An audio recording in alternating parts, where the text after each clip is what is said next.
Screen दिसते का सगळ्यांना? Yes, sir. Okay. So let's start with next practical. In last lecture we have completed our practical number 6. Now next practical we will see, that is practical number 7. Program to implement array of objects. आतापर्यंत आपण single object तयार केला क्लासचा, right? आता आपण array of objects पाहणार आहोत. Okay. Definition of array is array contains similar data elements, right? So here we can create one array of same class, right? So it can hold all the same type of objects, okay, in the object of array. So first is practical related question. State the output of the following program, and program is given related with, here book class is created. Inside book class there is a title character array, price. Okay, instead of character array you can declare directly string type variable, so no need to declare any character type array. Okay, float price, here two functions are declared, get data and put data, and these are the externally defined function. Means what? यांचं coding क्लासच्या बाहेर केलेलं आहे. मग आपण by using scope resolution coding करतो, बरोबर. So here title is accepted, price is accepted. Put डेटामध्ये काय केलंय, टायटल आणि प्राइस डिस्प्ले केलेली आहे. पण पुट डेटामध्ये परत इथे एक व्हेरिएबल डिक्लेअर केलाय, const int size is equal to 3. आणि मेन फंक्शनमध्ये काय केलंय, बुक्स क्लासचा ऑब्जेक्ट तयार केलेला आहे बुक, आणि त्याला साईज दिलेली आहे त्या ॲरेला. मग ही साईज 3 इथे डिक्लेअर केलेली आहे, तर ती ॲक्सेस होईल का मेन फंक्शनमधून पुट डेटा डायरेक्टली, तर ते आपल्याला पाहायचं आहे. आणि त्यानंतर फॉर लूप घेतलेला आहे. गेट डेटा जेवढी साईज आहे तेवढ्या टाइम्स कॉल केलेला आहे, आणि पुट डेटा परत त्या टाइम्स कॉल केलेला आहे. So we will check the output for this program. So here I have already typed this program, so it saves our time. Okay, so just compile it. So इथे error आलेला आहे बघा, book size. Okay, काय error आहे, size was not declare in this scope. आता size हा variable कुठे declared आहे, क्लासमध्ये पण डिक्लेअर नाहीये, तो डिक्लेअर्ड आहे या पुट डेटा फंक्शन मध्ये, आणि इट इज नॉट ॲक्सेसिबल. आणि तुम्ही तो साइज व्हेरिएबल इथे या ऑब्जेक्ट ऑफ ॲरेला दिलेला आहे, so it is not acceptable. So error is size was not declared in this scope. This type of error is occurred. So you have to write down the output for this program. Answer.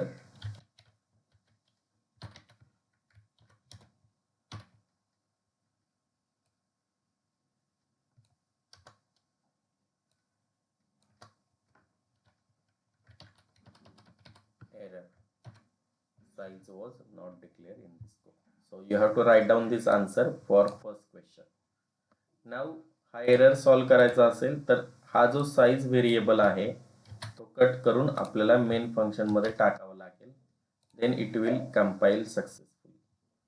Okay, किंवा main फंक्शनच्या बाहेर आणि क्लासच्या बाहेर suppose इथे टाकला तर run होतोय का, again it will compile successfully. Okay, but इथे पुट डेटा मध्ये असेल तर तो रन होणार नाहीये. And run it. So here बघा, first get data function call झालेला आहे. आता साइज किती आहे, साइज इज 3.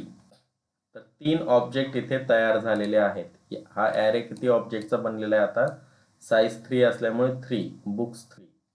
ओके, हा array. So 3 time I is equal to 0, I is less than size. Okay, 3 times call होणार आहे, 0, 1 आणि 2, राईट. या तिन्ही व्हॅल्यू 3 पेक्षा लेस आहेत, सो 3 टाइम्स तुमचा हा फॉर लूप एक्झिक्यूट होईल. त्यावेळी गेट डेटा 3 वेळा एक्झिक्यूट होईल. प्रत्येक वेळी आय ची व्हॅल्यू 0 असताना बुक्स ऑफ 0 या लोकेशनवर त्या 2 व्हॅल्यू स्टोअर होतील, टायटल आणि price. Then I equal to 1. परत बुक्स ऑफ 1 लोकेशनवर नेक्स्ट डेटा स्टोअर होईल, बुक्स ऑफ 2 लोकेशनवर नेक्स्ट डेटा स्टोअर होईल. म्हणजे 3 ऑब्जेक्टचा डेटा स्टोअर होईल. And then next is we have call put data function, right? So put data prints the data from the array, right? So 3 times it will execute. So we will check the output. So here enter details of book 1, title, suppose ABC, price 1 2 3. Next books PQR, price 4 5 6. Then details of book 3, title XYZ and price 4 5 6 400. And then इथे gate डेटाने काय केलेलं आहे, data accept केलेला आहे आणि put डेटाने हा data print केलेला आहे प्रत्येक ऑब्जेक्टचा. ओके. बट कधी तुम्ही जर ते कॉन्स्ट इंट बाहेर इथे क्लासच्या आणि मेन फंक्शनच्या बाहेर डिक्लेअर केलं तर त्यांनी आपल्याला क्वेश्चन मध्ये पुट डेटा मध्ये दिलेलं आहे. सो आपण हा एरर लिहिलेला आहे.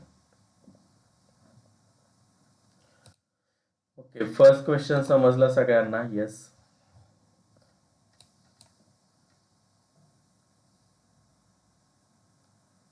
हा क्वेश्चन समजला का सगळ्यांना?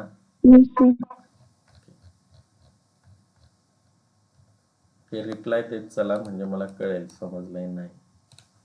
Okay, next is exercise.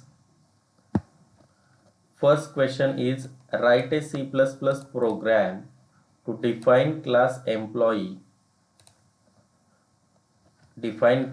employee having data members, employee ID, employee name and employee salary. Accept and display data for employees having salary greater than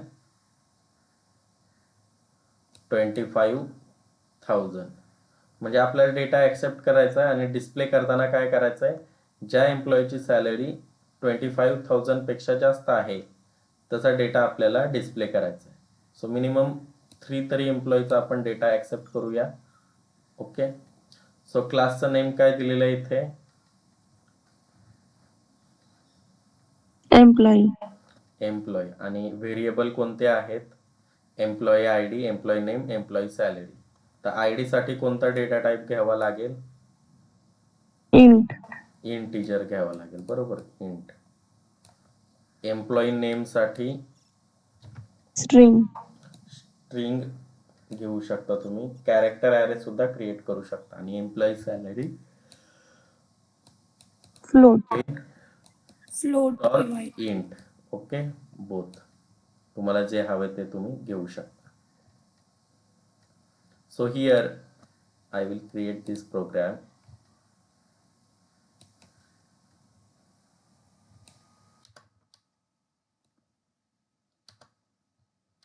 Okay, hash include namespace, class employee,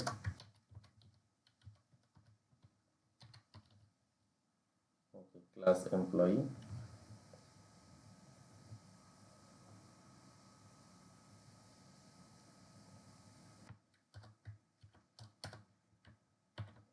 after class end semicolon, then our main function int main.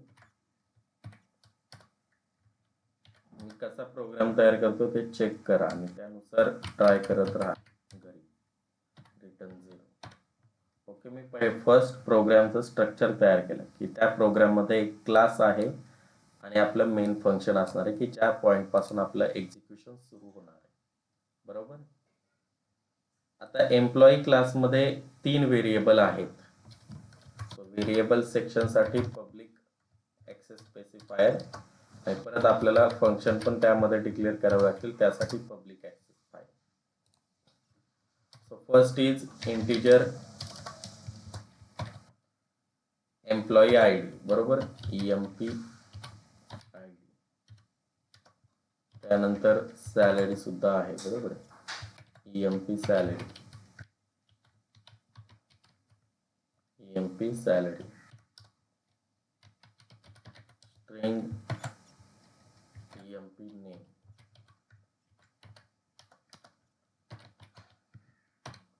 Right. हे variable declare केलं. Okay. त्यानंतर आपल्याला data accept आणि display करायचा आहे. So we require 2 variables, void accept, त्याचा code मी या ओपन क्लोज मध्ये लिहिणार. दुसरं फंक्शन घेणार आहे void डिस्प्ले करण्यासाठी, त्याचा कोड मी या फंक्शन मध्ये लिहिणार आहे.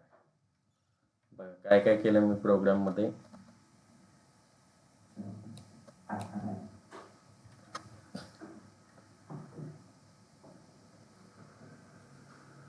व्हेरिएबल डिक्लेअर केले, 2 फंक्शन, एक ऍक्सेप्ट करण्यासाठी डेटा आणि ऍक्सेप्ट झालेला डेटा डिस्प्ले करण्यासाठी, आणि मेन फंक्शन.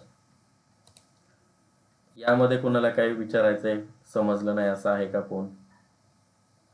सगळ्यांना या पार्ट पर्यंत समजलंय? Yes. Yes, sir. जे क्वेश्चन मध्ये दिले ते आपण इथे केलेलं आहे. आता ऍक्सेप्ट आणि डिस्प्ले फंक्शनला आपण कॉल कसं करणार मेन फंक्शन मधून? मग काय तयार करावं लागेल? Object. ऑब्जेक्ट तयार करावं लागेल त्या क्लासचा. So employee E, okay. आणि ते ॲरे, 3 एम्प्लॉईचा डेटा आपल्याला ऍक्सेप्ट करायचा. सो 3 साईज दिलेली आहे, ओके. मग एक ॲरे तयार झाला, त्यामध्ये 3 लोकेशन आहेत आणि त्याला पॉइंट कोणी केलंय? ई ने. यामध्ये 0 लोकेशन, 1 आणि 2. आणि या प्रत्येक लोकेशन मध्ये एम्प्लॉई ID, सॅलरी आणि नेम या 3 फील्ड राहतील, कारण त्या क्लासमध्ये आहेत. आणि एक फंक्शन ऍक्सेप्ट आणि डिस्प्ले. मग इथे पण employee ID, salary, name, accept display, employee ID, salary, name, accept display. प्रत्येक फंक्शनसाठी ते वेगवेगळा कॉल होणार आहे, वेगवेगळ्या फील्ड्स असणार. आणि आता आपण प्रत्येक लोकेशनवर त्या व्हॅल्यू स्टोअर करा. म्हणजे E0 लोकेशनचा ID, E0 लोकेशनची सॅलरी, E0 लोकेशनचा नेम, ओके. आणि E0 लोकेशनने ऍक्सेप्ट करून हा डेटा स्टोअर करणार आणि हा प्रिंट करणार आहे त्याची सॅलरी जर 25,000पेक्षा जास्त असेल तेव्हा, ओके. तर हा ॲरे तयार होणार आहे मेमरी मध्ये. सो हिअर आता आपल्याला कॉल करायचं आहे. सो 3 टाइम्स कॉल करण्यासाठी आपल्याला लागेल फॉर लूप. सो एक व्हेरिएबल डिक्लेअर केलाय आय नावाचा, आणि इथे मी फॉर लूप डिक्लेअर करतोय. Array starts with 0, right. So I is equal to 0. I is less than किती? 4. 3 येणार, 3, बिकॉज 0 ने स्टार्ट होत आहे ना. मग 3 व्हॅल्यू किती झाल्या? 0, 1, 2, आणि साईज 3 दिलेली आहे, राईट. आताच इथे दाखवलं, राईट. 0 लोकेशन, 1 लोकेशन आणि 2 लोकेशन, राईट. साईज 3 असताना ॲरे स्टार्ट 0 ने होतो. तुमची साईज किती आहे? 3, म्हणजे 3 लोकेशन तयार झाले. बट लास्ट इंडेक्स किती आहे? येस, लास्ट इंडेक्स किती? 2 आहे. म्हणजे इथे काय येणार आहे? I इज लेस दॅन 3 येणार आहे, बिकॉज 0, 1, 2 या व्हॅल्यू 3 पेक्षा लेस आहेत. And then I plus plus. आणि मग या फॉर लूप मध्ये आपल्याला E of I dot accept या फंक्शनला कॉल करायचा आहे. म्हणजे 3 टाइम्स I ची व्हॅल्यू 0 असताना E0 लोकेशनवर डेटा स्टोअर होईल ऍक्सेप्टने ऍक्सेप्ट केलेला. परत I बिकम्स 1. E1 लोकेशनवर नेम, ID, सॅलरी स्टोअर होईल. Then I becomes 2. E2 लोकेशनला नेम, ID, सॅलरी स्टोअर होईल. परत I becomes 3. 3 is less than 3 आहे का? No. So skip this for loop. म्हणजे हा ऍक्सेप्ट फंक्शनला आपण कॉल 3 टाइम्स करतोय.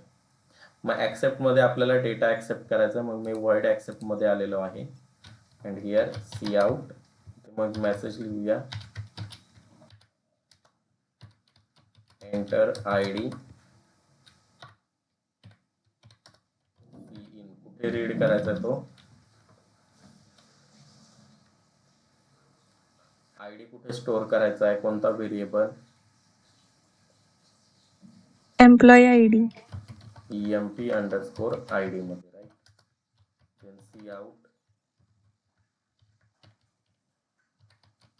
एंटर नेम, ते कुठे स्टोअर करायचं, C in EMP name. EMP underscore name मध्ये. त्यानंतर C out salary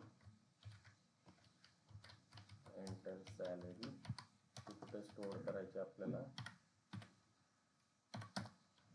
C in EMP salary. Okay, so accept झाला डेटा. आणि आता नंतर आपल्याला प्रिंट करायचा आहे, बरोबर, प्रिंट करायचा आहे. मग इथे आपल्याला डिस्प्ले फंक्शन कॉल करायचं आहे. डिस्प्ले फंक्शन साठी पण मी एक फॉर लूप लावणार आहे. For I equal to 0, same for loop येणार, I is less than 3, I plus plus. Okay, but त्यांनी क्वेश्चन मध्ये काय सांगितलंय की ज्या एम्प्लॉयची सॅलरी 25,000 पेक्षा ग्रेटेस्ट आहे तेच फक्त घ्यायचंय. ओके, डेटा ऍक्सेप्ट करा and display data for employees having salary greater than 25,000. म्हणजे इथे सॅलरी ऍक्सेप्ट करावी लागेल. मग फॉर लूप मध्ये मला इफ लावावा लागेल, ई ऑफ आय आणि डॉट, त्याचं नाव काय आहे सॅलरीचं, EMP salary is greater than 25,000. जर असेल तरच काय करायचंय, Function call. कॉल करायचंय फंक्शनला, E of I dot display, तरच डिस्प्ले फंक्शनला आपण कॉल करणार आहे, अदरवाईज करणार नाही. तर बघा या फॉर लूपचा कोड असा लिहिलेला आहे. जर त्यांनी सगळ्या एम्प्लॉईचा डेटा डिस्प्ले करायला सांगितला असता तर हा इफचा कोड लिहावा लागला नसता. फॉर लूप मध्ये फक्त आपण लिहिलं असतं E of I dot display. पण कंडिशन दिल्यामुळे आता कंडिशन लिहिलेली आहे. आणि मग आता डिस्प्ले मध्ये आपल्याला काय करावं लागेल, 3 टाइम्स सी आउट लिहावं लागेल, right. So here first C out EMP ID, ते कुठे स्टोअर आहे, तर EMP अंडरस्कोर ID मध्ये, राईट. नवीन लाईनवर प्रिंट करण्यासाठी एंडेल घेऊया.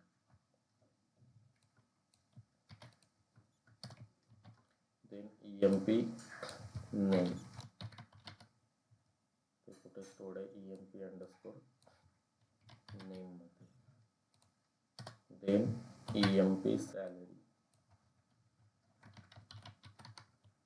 ते कुठे स्टोअर आहे, EMP अंडरस्कोर सॅलरी मध्ये. Okay, एंडेल,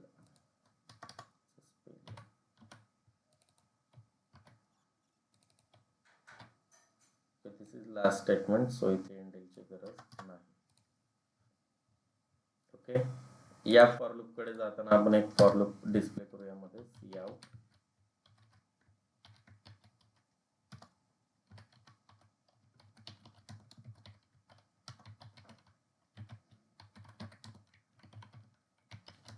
salary is greater than 25,000.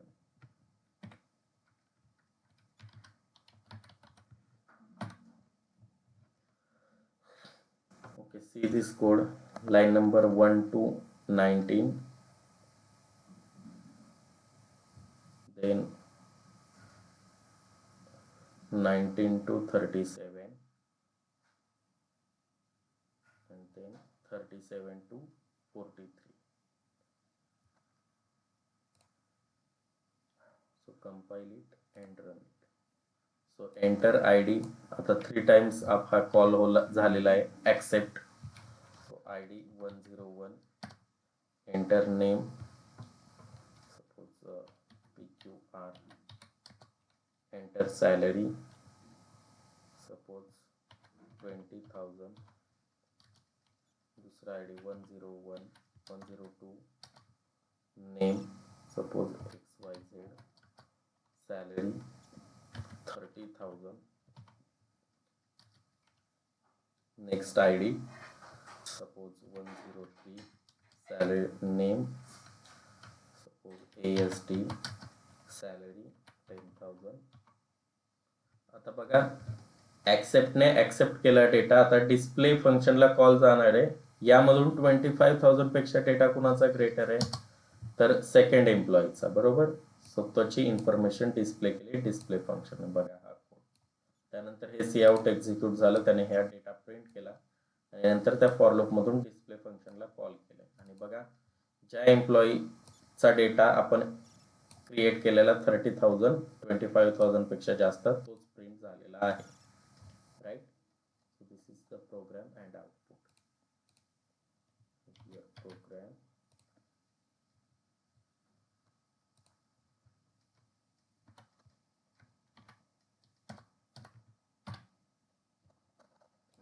one is the output. Okay. First program समजलं सगळ्यांना? Yes, sir. Second program.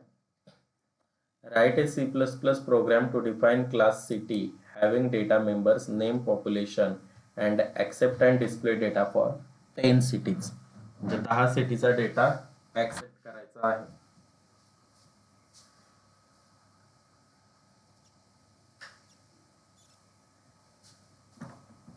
Okay. 10 सिटीजचा data accept करायचा आहे.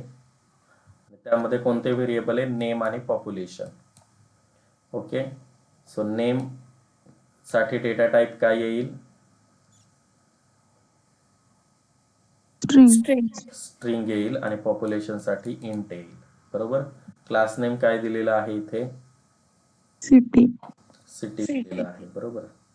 सो हियर या प्रोग्राम मध्ये एडिट करूया. Class name is city. Right.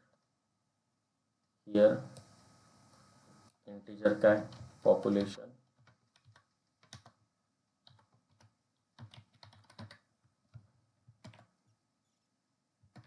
and then name of city, name. right. accept मध्ये काय येईल? enter name of city. ते कुठे स्टोअर करायचंय? नेम. enter population. ते कुठे स्टोअर करायचंय? पॉप्युलेशन. सी आउट लागणार नाही. डिस्प्ले. डिस्प्ले मध्ये काय? City name.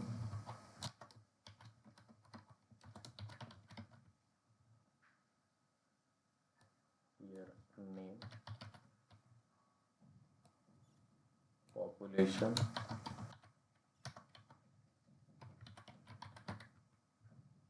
Here population. Okay. Population. Okay, population. City class completed. आता किती सिटी साठी सांगितलं त्यांनी? 10 सिटी साठी. म्हणजे ॲरेची साईज काय येणार आहे? 9. 10 साईज देताना 10. फॉर लूप मध्ये इथे लेस दॅन 10. इंडेक्स 9 असणार आहे. 0 to 9 म्हणजे 10 लोकेशन. 0 to 9 किती होतात? 10. म्हणून ते लेस दॅन 10 लिहितो आपण. ओके. लिहिताना साईज 10च द्यायची आहे. मग 10 लोकेशन तयार होतील. 9 दिले तर काय? 0 to 8च तयार होईल. बरोबर. अगेन इथे पण काय आय इज लेस दॅन 10. मग काय ऍक्सेप्ट करायचं आपल्याला, सिटी या क्लासचा ऑब्जेक्ट तयार करायचा आहे. सिटी, त्याला नाव दिलं C, right. So C of I dot accept, message लिहूया city information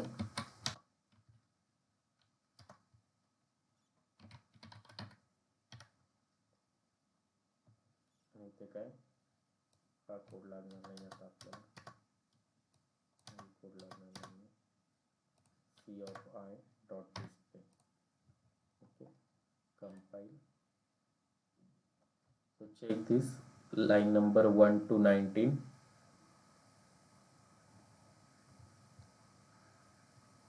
(19 to 37). So compile it, run it. So बघा 10 टाइम accept फंक्शन कॉल झालेले, आपल्याला 10 सिटीचा डेटा एंटर करावा लागेल.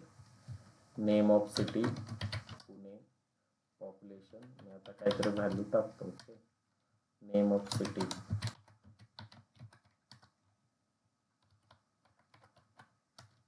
Name of city,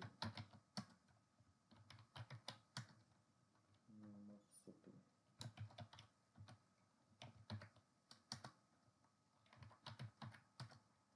name of city.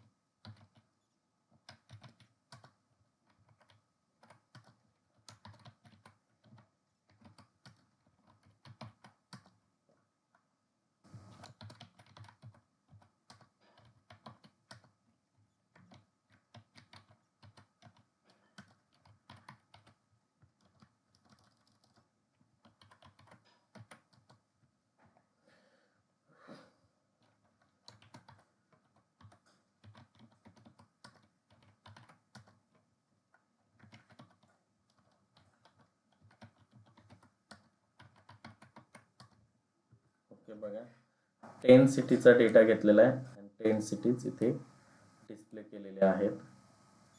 Okay, एंडेल आपण वापरायला पाहिजे होतं, so it will display on the new line. ठीक आहे, आपण इथे एंडेल वापरायला पाहिजे होतं, तर एंडेल इथे एकदाच वापरले. पॉप्युलेशन नंतर एंडेल वापरलं नसल्यामुळे पुढच्या सिटीचा डेटा लगेच पॉप्युलेशन प्रिंट झाल्यानंतर इथे आलेला आहे. सिटी नंतर एंडेल वापरल्यामुळे पुढे गेले. तेवढं तुम्ही यूज करा.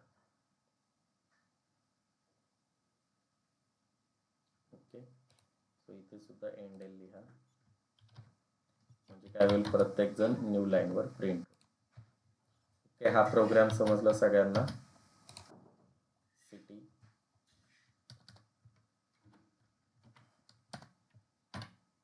यस, प्रोग्राम समजला का? यस, नो, काय? Yes, sir. Yes, sir.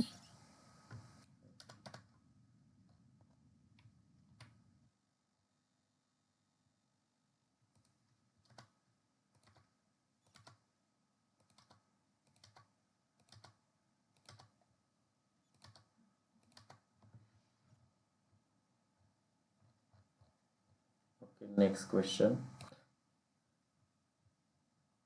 Complete the given table. हा टेबल दिलेला आहे, यामध्ये कोड दिलेला आहे. First code. Okay, so here I already typed this code.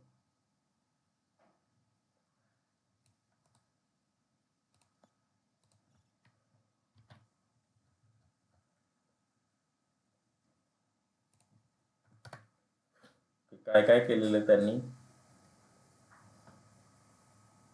तर क्लास स्टुडंट तयार केलेला आहे, त्यामध्ये एक नेम ॲरे घेतलेला आहे आणि मार्क्स हे दोन व्हेरिएबल घेतलेले आहेत.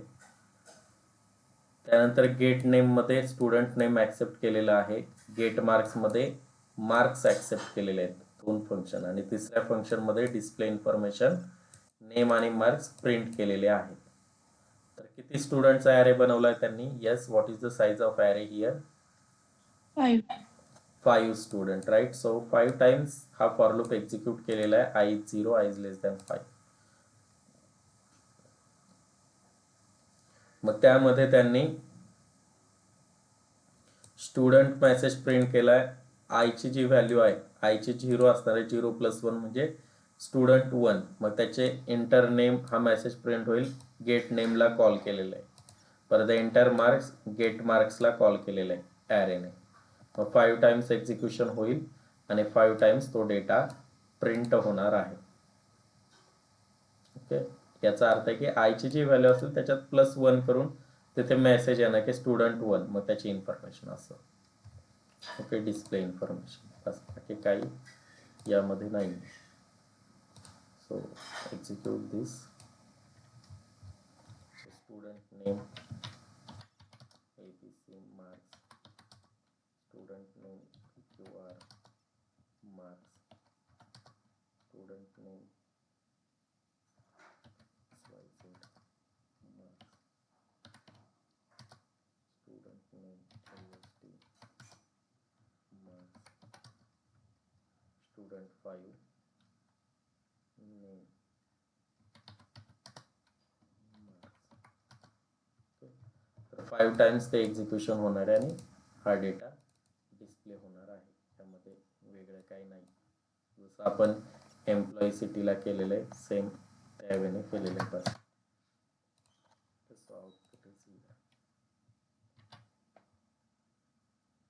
Next question. हा क्वेश्चन दिलेला आहे, ते क्लास एम्प्लॉई तयार केलेला आहे. त्यामध्ये I D, name, age, salary हे व्हेरिएबल डिक्लेअर केलेले आहेत. त्यानंतर गेट डेटा फंक्शन क्रिएट केलेलं आहे आणि आय डी, नेम, एज, सॅलरीच्या व्हॅल्यू ॲक्सेप्ट केलेल्या आहेत. पुट डेटा डिस्प्ले करण्यासाठी घेतलेला आहे. स्लॅश टी म्हणजे एकाच लाईनवर एक टॅबचा स्पेस दिलेला आहे, स्लॅश टीचा स्पेस. स्लॅश एने काय होतं, न्यू लाईन. स्लॅश टीने काय होतं, त्याच लाईनवर एक टॅबचा स्पेस जनरेट होतो. टॅब जे बटन कीबोर्डवर आहे तेवढा स्पेस जनरेट होतो, म्हणजे तिथेच नेम, एज, सॅलरी डिस्प्ले होईल. मग मेन फंक्शनमध्ये E(3) म्हणजे 3 एम्प्लॉईचा डेटा त्यांनी घेतलेला आहे, मग त्यासाठी फॉर लूप लिहिलेलं आहे बघा. मग गेट डेटा 3 टाइम्स कॉल होईल. 0 लोकेशनवर पहिली व्हॅल्यू, दुसरी व्हॅल्यू 1 आणि तिसरी व्हॅल्यू 2. तिसऱ्या एम्प्लॉईचा डेटा 2 लोकेशनवर स्टोअर होईल. आणि परत दुसरा फॉर लूप घेतलेला आहे आणि पुट डेटा या फंक्शनला 3 टाइम्स कॉल केलेला आहे. बस जसं की आपण आतापर्यंत केलेलं आहे. So here I already typed this code.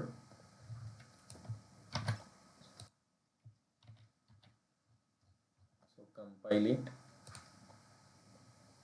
and run it. So code तुम्हाला मॅन्युअल मध्ये दिलेलाच आहे. Employee I D 101, employee name PQR, employee X 23, employee salary 23, employee I D 102, name ABC, employee H 34, salary 30,000. Okay,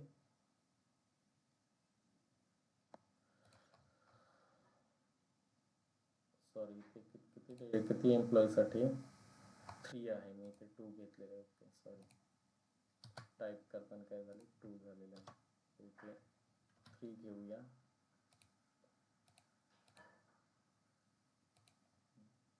इथे 2 type झालं, so 3 and 3. Then compile and run again. 2 म्हणजे इथे 2च एम्प्लॉईचा data आला असता. 101, name ABC, age 25, salary 30,000, name of employee I D 102, name PQR, age 20, salary 10,000, employee I D 103, name XYZ, age 34, salary 45,000. नंतर display function call केलेलं बघा, हे एक टॅबचा space देऊन हे प्रिंट झालेले आहे. ओके, बघा I D, name, age, salary, दुसरा एम्प्लॉई आणि third employee. So this is the output.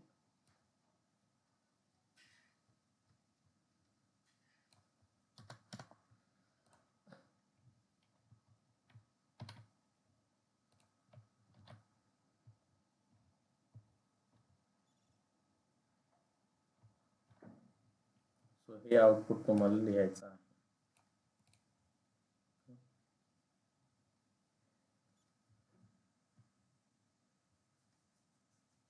This one. Then next. So I think here practical number 7 is complete.